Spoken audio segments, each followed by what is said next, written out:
hidupnya makin susah. Selain ancaman pada resourcesnya, juga dia yang paling kena oleh pemanasan global sebetulnya, karena permukaan air laut naik. Saya ingat pertama kali saya menghadiri program Al Gore dalam pemanasan global, itu saya melihat Ibu Susi yang sudah lebih dahulu mengikuti program dunianya. Jadi ini bukan suatu passion yang baru ya. Bukan, betul.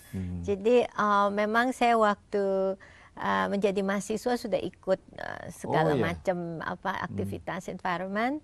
Lalu mungkin karena lebih mengerti aja mengenai masalah-masalah lingkungan dan sering bicara dengan teman-teman, rekan-rekan, I found out bahwa banyak orang tuh tidak mengerti gitu mengenai apa sih ancamannya. Ya karena hidupnya di kota, barangkali nggak melihat sendiri apa. Ya mungkin itu. Jadi akhirnya saya putuskan ikut ini trainingnya Al Gore karena saya ingin mempunyai suatu training atau suatu tools untuk bicara mengenai lingkungan. So itu motivasi saya sebenarnya untuk ikut ke ini programnya Al Gore. Kalau yang Coral Triangle itu apa ya? Saya baca aja suatu item dalam berita.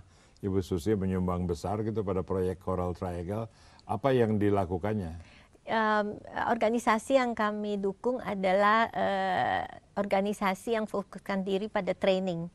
Training jadi ya? Ya, dia memberi training dan menjalankan proyek-proyek untuk kesejahteraan komunitas yang tinggal di pesisir dan yang ada ininya ada hubungannya dengan terumbu karang.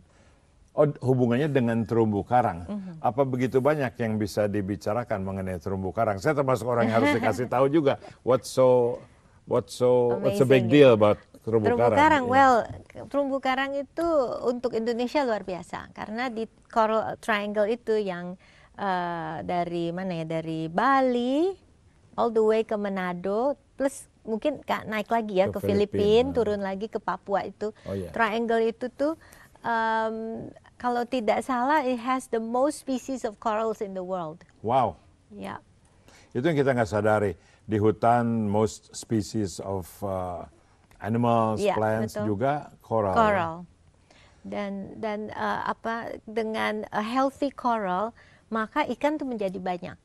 Jadi kalau ikannya sekarang terumbu karangnya dibom atau dikelola dengan cara-cara yang tidak sustainable, maka ikannya akan semakin kurang. Dan sekarang itu karena in the 1980s ya, mungkin 80s kan banyak pemboman coral ya. Oh iya, karena orang nggak peduli ya. Betul. Dan pakai cyanida ya untuk menangkap ikan hias. Nah, sekarang banyak nih restorasi coral dan juga mendidik fisherman, nelayan, bagaimana untuk extend the fish stock.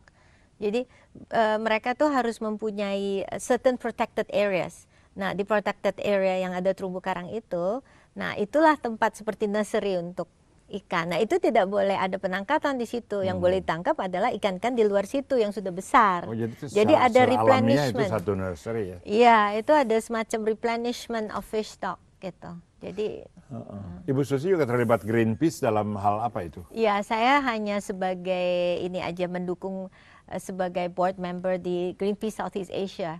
Jadi di regional organisasi regionalnya.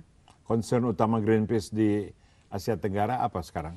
Deforestasi masih nomor 1, renewable energy, dan bagaimana agar policy bisa membuat dua ini menjadi lebih baik.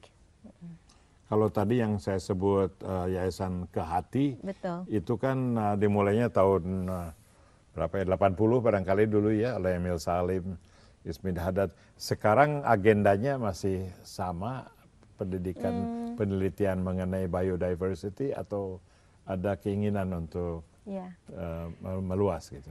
Ya, sedikit meluas karena sekarang ini dengan menurunnya biodiversitas Indonesia dengan deforestasi yang semakin meningkat, maka biodiversitas Indonesia itu sedang menurun. Dan akhirnya banyak yang berpikir bahwa loh, kalau kita bicara terus konservasi, mungkin itu bukan porsinya ke hati. Bahwa ke hati ingin memfokuskan diri pada pengelolaan dan pemanfaatan. Dan there is so much that biodiversity does for us. Obat-obatan,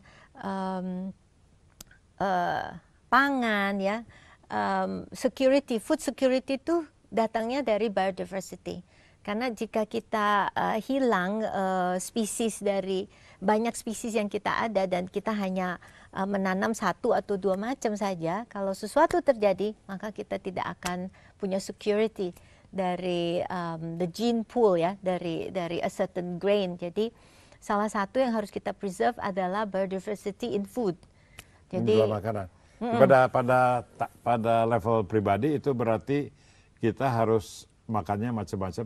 Itu jangan dijawab dulu karena saya lihat sudah ada sign untuk break. Ya, kita akan break dulu sebentar. Kita lanjutkan.